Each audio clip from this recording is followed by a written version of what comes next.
Les figures d'analogie, mots et outils de comparaison. La comparaison s'exprime toujours à travers un outil de comparaison dont le plus connu est le mot de comparaison, comme. C'est une figure d'analogie qui s'exprime donc toujours par un outil de comparaison, il n'y a pas d'exception.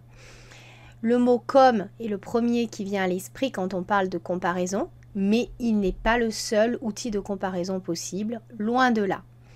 Tout mot ou ensemble de mots exprimant explicitement une analogie est un outil de comparaison. On utilise ainsi comme outil de comparaison des mots, des expressions de toute nature, verbes, prépositions, groupes adjectivaux, locutions conjonctives, etc. Voici une liste donc d'outils de comparaison, bien évidemment. Ce n'est pas exhaustif. Donc on a comme, on a tel que, semblable à, pareil à, similaire à, de même que. En verbe, sembler, ressembler, avoir l'air de, paraître.